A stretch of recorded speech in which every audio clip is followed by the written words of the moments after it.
시작. 잃어버린 집만 울리는 소리 띵동댕 띵동댕 띵동댕 모두밖에 울려 퍼지는 소리 띵동댕 띵동댕 띵동댕 모두밖에 원 소리 띵띵띵띵 띵 아이쿠 잘했다.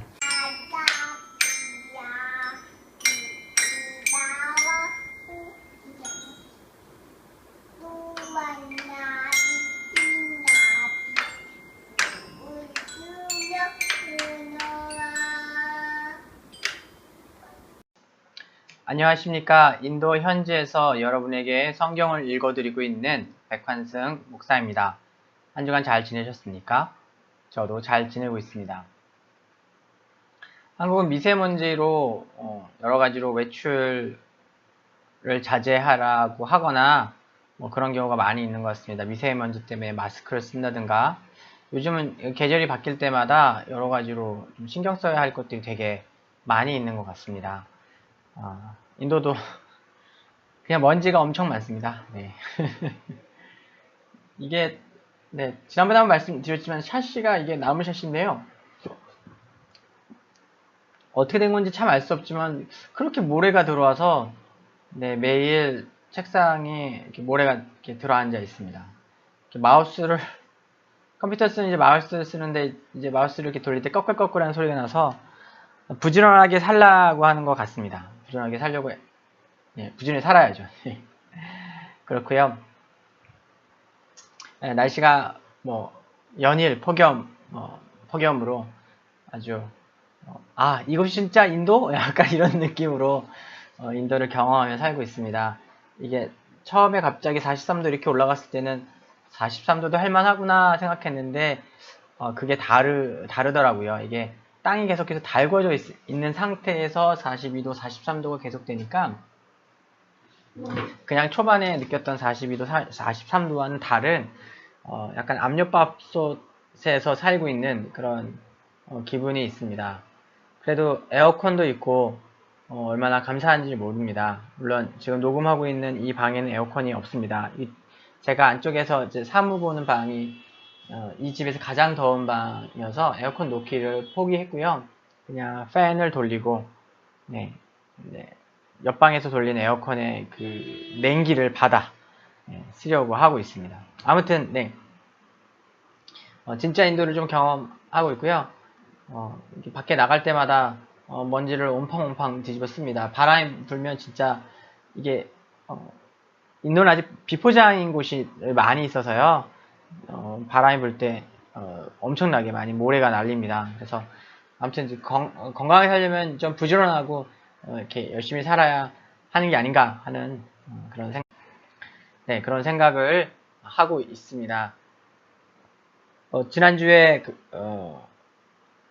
낙타섬의 화재 현장 잠깐 보여드렸는데요. 다행히도 인도 정부에서 주정부인 것 같죠. 주정부가 이제 가정당 한 5만 루피, 적지 않은 돈입니다. 이렇게 한국 돈으로도 한 100만 원 정도 되는데 한국에서 100만 원 큰 돈 그렇게 큰 돈 아닐 수 있죠. 가족 이제 이런 재해를 당했는데 그래도 여기서는 꽤 큰 금액입니다. 저 좀 놀랬죠. 그렇게 많이 줘? 5만이면은 뭐 어떤 가정에는 몇 개월치 월급이죠. 한 6개월 이상 월급이 될 수도 있습니다. 어떤 경우에는 뭐 1년치 월급이 될 수 있는 금액인데요. 아무튼 발빠르게 그런 구호 정책들이 있어서 저희가 좀 한시름 나왔고요. 저희는 그 구호식품들을 나누고 이렇게 진행합니다. 제가 기도 소식지에도 좀 쓰고 있는데 인도에는 참 독특한 기준이 있어요. 그게 뭐냐면 어떤 구제와 무언가를 돕는 것을 할 때 예를 들면 이런 겁니다. 이렇게 작고 사소한 것은 감사합니다. 별거 아닌 거에 감사를 표시하는데요. 일정 단위를 넘어서서 꽤 큰 것을 제공해주면 그것을 당연하게 여기고 전혀 감사하지 않습니다. 이 얘기는 저희가 뭔가를 했을 때 저에게 감사해줬으면 좋겠다고 하는 게 아니라 이게 더 나아가서는 그것을 주지 않게 됐을 때 오히려 화를 내거나 더 무언가를 막 요구하는 현상들이 있는 거예요. 그러니까 저희가 낙타섬 화재 났을 때도 그래도 좀 어떻게라도 모금이라도 해서 그 슬레이트 지분 같은 거라도 좀 사서 진짜 가난한 사람들에게만 나눠주면 어떨까 이런 고민도 사실 했었죠. 그렇지만 섣불리 나서지 못했던 거는 실제로 얼마나 많은 가정이 피해를 입었는지도 알지 못하고 또 어떤 사람은 300가정이라고 어떤 사람은 800가정이라고 하니까요. 그리고 진짜 도움이 필요한 사람이 누구인지 파악하는 것도 쉬운 일이 아닙니다. 그렇기 때문에 저희가 만약에 해주면은 300가구가 되면 300가구 전체, 800가구가 되면 800가구를 다 해줘야 되지, 다 해주지 못하면 이게 나중엔 저희가 어려움을 처하는 거예요. 저희가 이게 네팔이나 이런 지역, 떨어져 있는 지역이 아니라 저희가 학교를 운영하고 있는 지역이다 보니까 그런 거죠. 저희가 지금 학교도 좀 어려움이 있는데요. 지금 운영하고 있는데, 그 인도는 이제 시스템이 좀 달라서, 이제 학교를 운영할 때 입학금을 한국도 받고, 이제 학비를 받잖아요. 그리고 매해 애뉴얼 피라고 해서 새해 1년, 새 학기 등록금을 또 따로 받습니다. 그거는 어떻게 되는 거냐면은, 처음 받을 때 등록금보다는 훨씬 적게 한 절반 이하, 3분의 1 정도를 받는데요. 그게 인도의 어떤 그런 시스템이에요. 근데 이제 지금 저희 학교가 여러 가지로 어느 정도 후원이 있어야만 진행이 가능하고, 자체적으로는 운영이 안 되는 수준입니다. 학생들이 아직 그렇게 많지 않으니까요.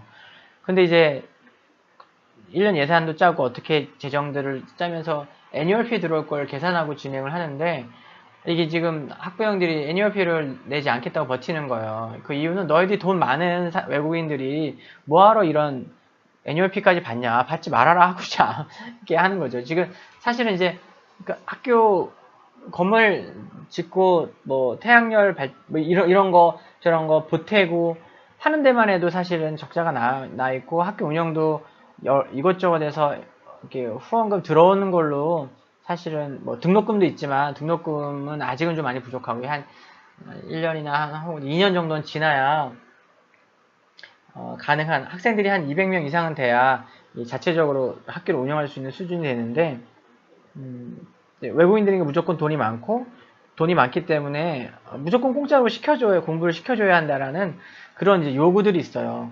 근데 그런 요구들 앞에서 참 당황하기도 하고, 또 어떻게 잘 설득해야 되는지 고민하기도 합니다. 이것이 이제 제가 아까 말씀드렸던 인도 특유의 뭔가, 이게 이게 가난한 나라였기 때문에 무언가 물자를 공짜로 받고 이런 것들이 좀 익숙해지면서 아주 사소한 거는 감사하고 마음이 막 감동을 받지만, 어떤 일정 이상 큰 거는 그 니들이 하는 거니까 그것에 대해서 감사하거나 이런 것도 없고, 그것을 귀하게 여기지도 않는 어떤 이런 이런 현상들이 있습니다. 이런 것들을 잘 극복해야 되는 것들이 과제고요. 일단 지금 학부형들 만나서 학교 재정 현황과 왜 애니얼피를 내야 되는지, 등록금을 밀리시지 않고 내주셔야 하는지, 학교가 이렇게 어쨌든 이렇게 외부 자원을 통해서 세워지고 있지만 학교가 이 지역 안에서 건강하게 또 성장해야 되잖아요. 어떤 그런 싸움들이 있습니다. 그래서 그런 것들 잘할 수 있도록 또 기도해 주시고요. 저도 이렇게 이런 것들을 처음에 겪기 시작하면서 좀 혼란스럽기도 하고, 이게 뭔가 하는 생각도 좀 하게 되는데요. 이런 것들이 다 인도를 배워가는 과정이니까요. 잘 갈 수 있도록 여러분 또 같이 기도해 주시고 또 격려해 주시면 좋을 것 같습니다. 네, 오늘 말씀을 보면요. 요한복음 13장 12절부터 20절의 말씀입니다. 예수님께서 제자들의 세족식을 다 하신 후에 그 의미를 가르쳐 주시는 거죠. 그 의미는 무엇입니까? 내가 선생이고 너희의 주인이지만 내가 기꺼이 너희를 섬겼던 것처럼, 이렇게 섬겼던 것처럼 너희는 너희 서로가 서로의 발을 씻겨주는 사람들이 되어라. 여기서 아버지의 마음을 느낄 수 있죠. 마치 자녀들을 앉혀놓고 임종을 앞둔 부모가 자녀들에게 너희 서로 사이좋고 의있게 지내야 한다, 다투지 말아라 하는 것처럼 아주 훈훈하고 아름다운 풍경입니다. 그러면서도 그 가운데 또 18절에서 말씀하시는 건 그러나 이들 가운데 너희들 가운데 나를 팔고 나를 배반할 자가 있다. 그것을 내가 알고 있다. 그러니 너희는 기억해라. 내가 아직 일어나지도 않은 일에 대해서 미리 이렇게 얘기하는데 그 일이 반드시 이루어질 때, 그러니까 뭐예요? 가룟 유다가 예수님을 부인하고 예수님을 팔아넘길 그때, 아, 예수님께서 이 모든 것을 정말 다 아셨구나 하는 걸 깨닫고 나는 나라는 것을 너희가 알게 될 거다. 여기서 나는 나라는 표현이 그 I am who I am 이라는 표현이고, 그것이 바로 모세에게 나타났던 하나님이 나는 나다라고 하셨다. 나는 그 개혁 개정 번역에서는, 개혁 한글판에서는 나는 스스로 존재한 하나님이다 이렇게 했던 그 말씀인 거 아시죠? 이것은 곧 하나님이 하나님을 지칭하시는 표현입니다. 이미 앞에 부분에서 나누었는데요. 오늘 말씀을 이렇게 접하면서 하나님 나라의 윤리가 얼마나 높은 수준을 요구하는지 새삼 깨닫게 됩니다. 요즘 창세기 말씀을 나누면서 요한복음이 아니라 창세기 12장의 모세, 제가 왜 이렇게 헷갈리죠? 더워서 그런가 봅니다. 그 아브라함에게 하나님 축복하시면서 주셨던 축복의 말씀, 그리고 축복의 원리가 있지 않습니까? 너를 축복하는 자를 내가 축복하고 너를 저주하는 자를 저주할 것이다. 이 부분을 이제 사역자들과 유수그룹 친구들에게 나누면서 이 기준이 너무 높은 거예요. 그러니까 하나님이 약속하신 게 우리가 기도로 누군가를 축복해 주세요 하면 축복해 주시고 또 저주해 주세요 하면 저주해 주시는 것이 아니라, 물론 또 우리에게도 우리가 기도할 때 하나님께서 우리 응답하시기 때문에 그렇게 기도하지만, 기본적인 축복의 원리를 성경은 우리가 속한 공동체에서 사랑을 받고 칭찬을 받을 때 하나님께서 그 공동체를 복을 주시고, 그러니까 우리를 칭찬하는 자를 칭찬하시고 복을 주시고, 우리를 저주하고 핍박하는 그 공동체와 개인과 국가를 하나님께 저주하신다고 하는 거잖아요. 그렇기 때문에 그리스도인이 어떤 땅에 축복을 불러일으키는 수 있는 것은 하나님의 진리에 근거한 것을 지키기 위한 것을 제외한, 아무튼 그 공동체에서 칭찬을 받기 위해서 애쓰고 수고하고 본을 보여야 한다는 거예요. 그랬을 때 칭찬받게 되고 이제 복을 받는 것이죠.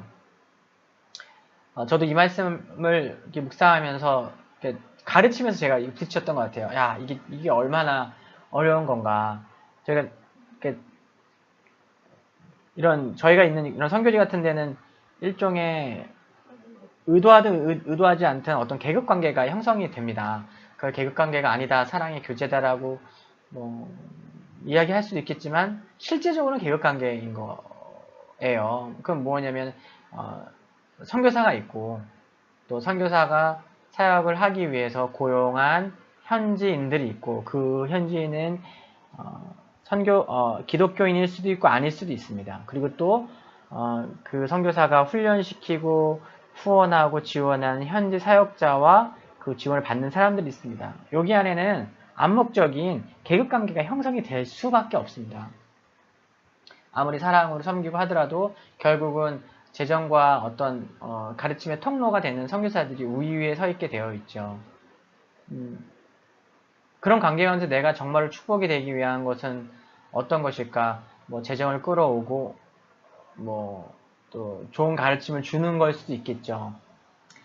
어쩌면 그것이 전부인 것처럼 보일 수도 있어요. 그리고 때로는 이렇게 열심히 축복을 퍼주고 말씀을 퍼주고 또 여러 가지로 정말로 재정동원을 해서 공부할 수 있도록 해주고 먹고 살 수 있도록 해주고 또 생각할 수 있도록 지원해주는 것에 대해서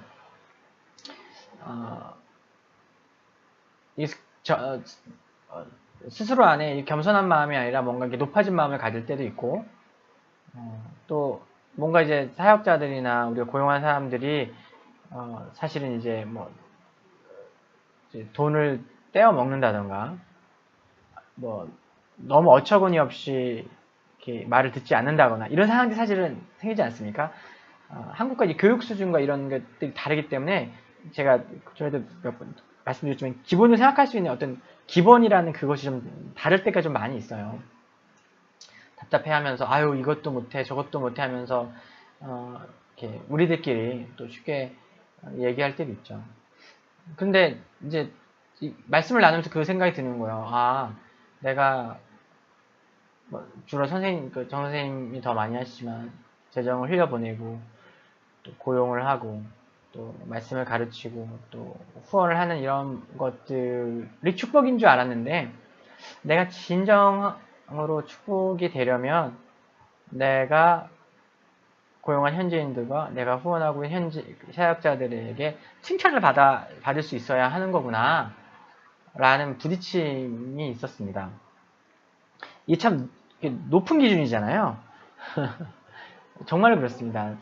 이렇게 가끔씩 보는 사람이 아니라 늘상 삶을 맞대고 특히 이제 운전해 주시는 드라이버들과 더 그런 것들이 많은데 워낙 일이 많고 또 이거 하고 저거 하고 하는 경우도 있고 우리도 바쁘기 때문에 우리도 언제 밥을 먹을 수 있을지 못 먹을지 또 한 끼를 걸을지 이렇기 때문에 드라이버를 까지 다 이렇게 챙기지 못할 때도 있죠. 그래서 도시락을 싸우겠다고 약속을 하고 고용을 하고 하지만 또 실제로는 그렇게 안 됩니다.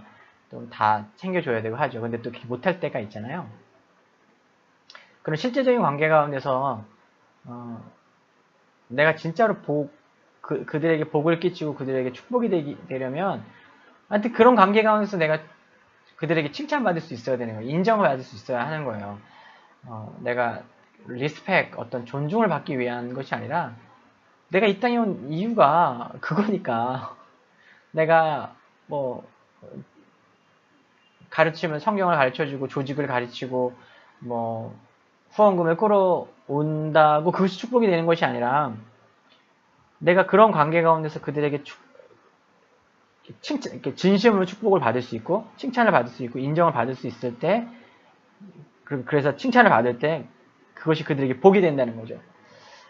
이걸 가르치면서 이게 머뭇머뭇하게 되더라고요. 이게 너무 어려운 거라. 물론 이제 현지 사역자들과 유스그룹 친구들에게도 대해서도 그렇죠. 그들도 그들이 속한 공동체, 학교, 불신 가정 가운데서 너희가 복음과 진리를 지키는 것 외에는 순종하며 최선을 다해서 인정받아야 복이 흘러간다. 이런 얘기를 하는 것이 와, 그 마음속에서 진짜 성령의 역사와 우리 가운데 늘 끊임없이 안에 부으신 은혜가 없으면은 절대로 감당할 수 없는 일이구나 하는 생각을 하게 되면서 하나님 나라의 윤리가 얼마나 큰지 뭐 죽기 직전에 뭐 예수님 믿겠어 나면 하면 구원 받나요? 이런 천박한 수준이 아니라 복음이 우리에게 가르쳐주고 성경이 우리에게 가르쳐주고 있는 기준이 얼마나 높은 것인지 새삼 느꼈고요. 또 신약에서 오늘 이 말씀을 보면서 서로의 발을 씻겨주라고 너희는 서로의 발을 씻겨주는 사람이 되라고 하신 이 말씀 앞에서도 다시 한번 와 이게 참 이렇게 닿을 수 없는 높은 기준이라는 생각을 하게 됩니다. 서로의 발을 씻기겠다는 것은 섬기겠다는 거잖아요. 뭐, 똑같은 얘기입니다. 이게 늘상 그러니까 가끔씩 보는 사람 열심히 잘 섬길 수 있어요. 근데 이제 늘 가까이 옆에 있는 사람에게 정말로 우리는 섬김의 모습을 보일 수 있는가? 또 제가 지난주 설교와 이어서 보면 서로의 발을 씻긴다는 것은 서로의 허물을 용서한다는 거라고 했잖아요. 예수님께서 우리의 발을 씻겨주셨다는 것은 우리의 회개를 주님께서 늘 받아주신다.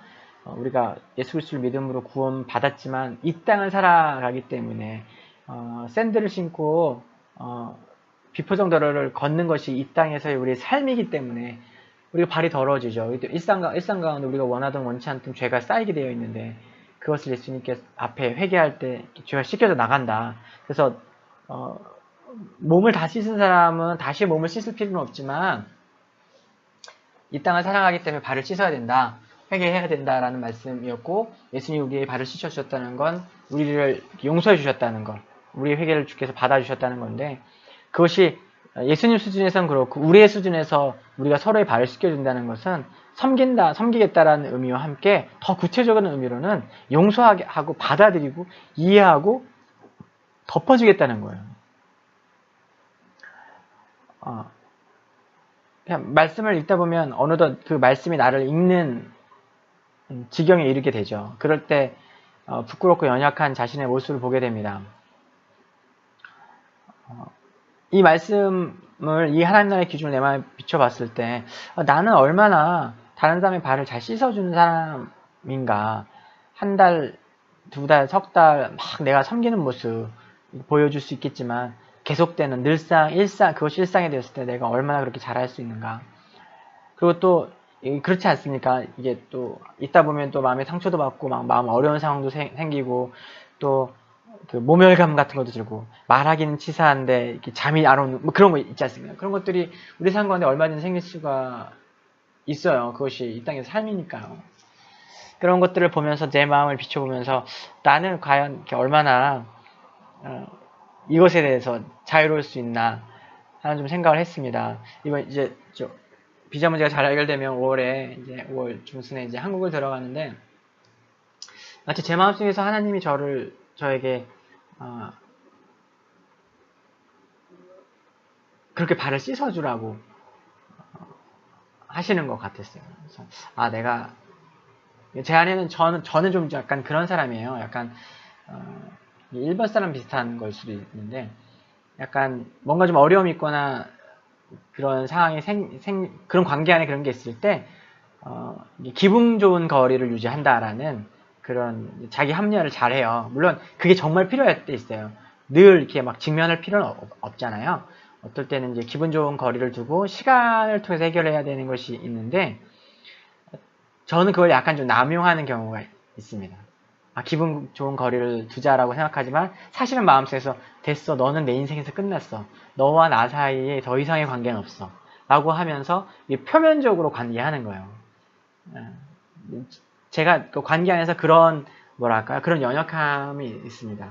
관계를 열심히 하려고도 하지만 어떤 부분에서 나하고 맞지 않는다, 약간 상성이 안 좋아, 이 사람과 관계에서 내가 상처를 잘 입겠구나, 이렇게 되면 기분 좋은 거리를 유지한다라는 이런 용어로 스스로를 합리화하기도 합니다. 다시 한번 비춰보면서요, 주님 말씀에 순종함으로 발을 씻어야겠구나. 그래서 잘 알고, 근데 사실은 그래요. 이게 이런 적용을 하면 왠지 아름다운 간증이 넘쳐날 것 같지만 늘상 그렇지 않다는 거, 경험에서 압니다. 그런 경우가 있어요.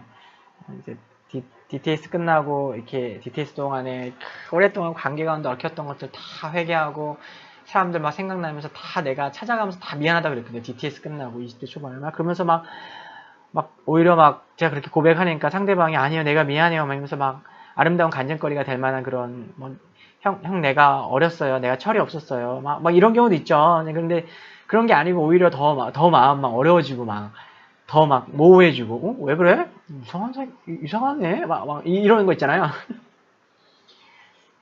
그런 상황도 생길 수 있다는 걸 너무 잘 알고 있습니다.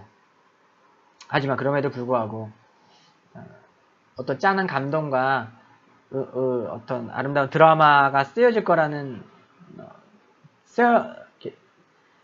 그런 드라마 같은 드라마틱한 일이 생길 것을 믿고 하는 것이 아니라 이것이 그냥 하나님의 말씀이시고 오늘 내게 하나님께서 원하시는 거고 지금 내게 말씀하신 거니까 내가 순종해야겠다 라고 생각하고요. 내 마음속에 리스트를 정해서 그렇게 해야겠다고 생각을 합니다. 물론 이제 한국에서 제가 이렇게 만나시는 분들 다 제가 막 거리를 두고 그런 건 아닙니다. 또 괜한 오해를 또 살까 또 걱정이네요. 그냥 정직한 제 마음의 묵상이고 제 마음의 고백을 이 말씀을 통해서 보게 됩니다. 제가 성역 공부하면서 그 얘기를 했었거든요. 그 말씀 읽는 단계는 1차적으로 이제 문자를 해석하는 단계, 문맥을 이해하는 단계가 있고 그 관계 안에서 내가 오늘 어떻게 살아야 되는지 이해하는 단계가 있다. 그러나 성경이가 깊어지면 어느 순간에 내가 성경을 읽는 것이 아니라 성경이 나를 읽는 단계가 온다. 성경이 나를 읽고 나를 읽은 그 성경의 말씀이 나를 책망하고 나를 격려하고 나를 위로해서 이렇게 하나님 원하시는 모습으로 막 이렇게 이끌어갈 때가 있다. 그 단계까지 성경 읽기를 원한다. 사역자들에게 나눴는데 오늘 말씀 보면서 성경에게 읽혀 버렸습니다. 말씀이 책망하고 말씀이 위로하고 말씀이 격려할 때 그것 가운데 잘 반응하는 것이 또 하나님 백성의 마땅한 바이겠죠. 저도 그런 마음을 좀 먹어봅니다. 계속해서 이렇게 참 귀한 말씀이 나와요. 귀한 말씀이 뭐냐면 나는 나인 것을 알 거가 될 것이다. 물론 이 말씀은 이제 가룟 유다의 배반을 미리 예언하신 사건을 통해서 나중에 봐라. 정말로 이런 일이 일어날 거다. 그때 너희가 깨닫게 될 거다. 예수님은 정말 이 일이 일어나기 전에 이미 이 일이 어떻게 될 다 얘기하셨다. 미리 다 하셨다. 전지하신 모든 것을 아시는 분이구나. 그분이 하나님이구나. 너희가 깨닫게 될 거다. 라고 하면서 나는 라는 것을 알게 될 것이다. 라고 표현하셨어요. 참 멋진 표현이죠. 요한복음에는 반복적으로 끊임없이 그리스도가 주가 되시다. 하나님 되신다라는 이 표현을 보여줍니다. 요한복음을 묵상하면서 앞으로도 계속해서 나오겠지만 반복적으로 나오는 것은 그리스도가 주라는 거예요. 그리스도가 하나님이시라는 거예요. 처음에는 이 부분이 좀 당황했습니다.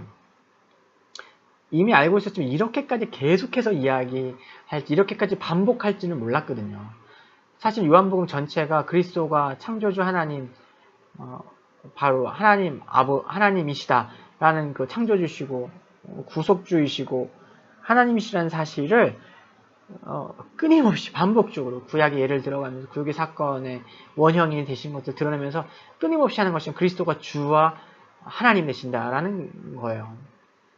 의아한 마음이 들었는데 그래서 왜 이렇게까지 했을까라는 생각을 좀 하게 되었습니다. 그러면서 제가 얻게 되는 결론은 이런 거예요. 그게 그렇게 이만큼 중요한 거구나. 그리스도가 하나님이 되시다는 거. 어쩌면 성경이 이걸 이렇게 무한반복하고 있는 것이 좀 어색한 것이 아니라 그리스도가 주가 되시고 하나님이 되신다는 그 사실이 내 안에 별로 그렇게 대단치 않게 느껴지는 것이 오히려 문제가 아닌가 하는 생각을 하게 됩니다. 제가 요즘 C.T. 스터드의 이야기를 자주 인용을 한 것 같은데요.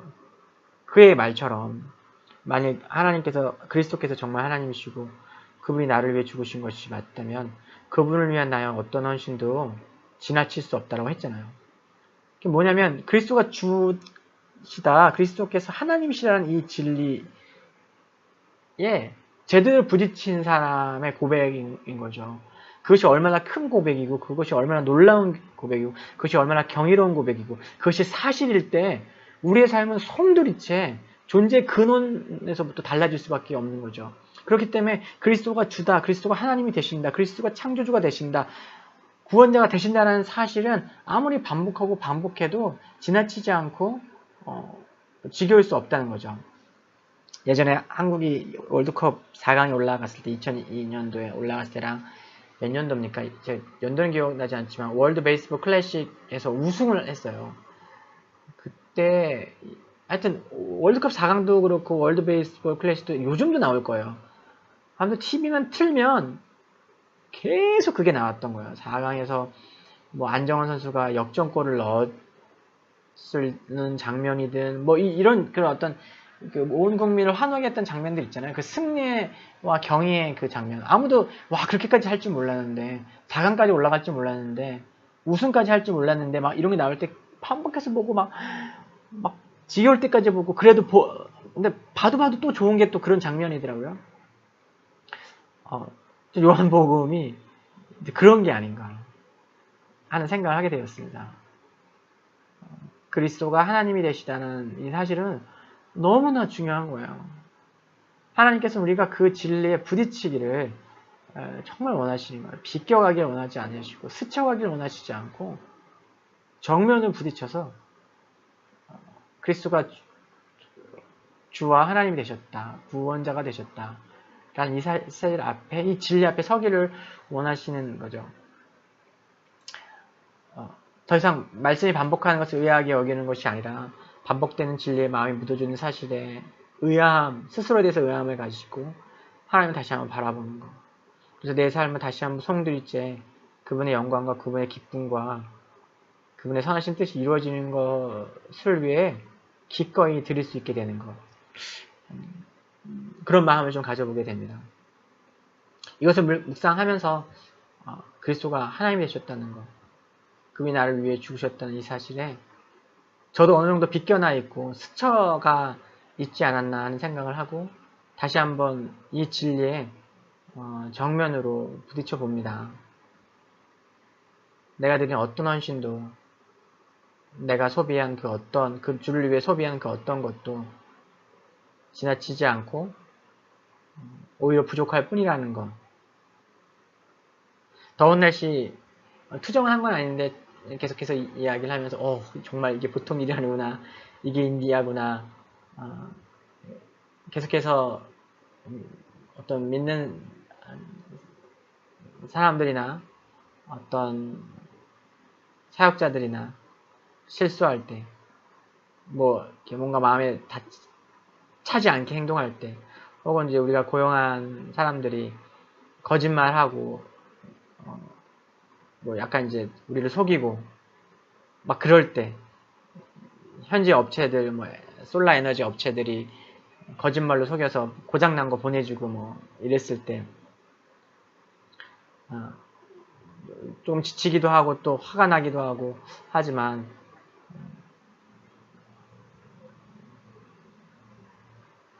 그 모든 것이 그렇게 대단한 일이 아니라는 거. 요한복음이 증거하고 있는 이 놀라운 진리 앞에서 그냥 사소한 일로 다 눈높도 놓아질 수 있다는 사실을 다시 한번 묵상하고 또 고백하게 됩니다. 한국은 항상 미세먼지 여러 가지로 시끄러운 것 같습니다. 한 주간 승리하십시오. 마음을 어지럽히고 영혼을 지치게 하는 것들이 또 얼마나 많이 있는지요. 그럼에도 불구하고 하나님 말씀 가운데 서 계시고 그리스도가 주와 하나님이 되셨다는 이 사실, 나는 나다라고 선언하셨던 그 예수님의 말씀 앞에 우리가 2002 월드컵 4강 진출, 월드 베이스볼 클래식, 아무리 봐도 지겹지 않은 것처럼, 혹은 요새 이렇게 뉴스를 보니까 태양의 후예, 그게 막 그래서 막 유명한 장면들 막 돌려보기 계속하고 뭐 한다는 얘기 들었는데, 막 그 완벽한 남자의 모습, 막 봐도 좋은 그런 장면들. 그러나 그것보다 더 그 이상으로 이 단호한 진리가 크고 놀랍다는 사실, 그 진리 앞에 서시고 이 진리 앞에 비껴나거나 스쳐가는 것이 아니라 부딪혀서 기쁨을 누리시는 여러분 되시기를 주님의 이름으로 축복합니다. 한 주간 승리하시고요. 다음 주에도 주님의 말씀 가지고 찾아뵙도록 하겠습니다. 사랑하고 축복합니다.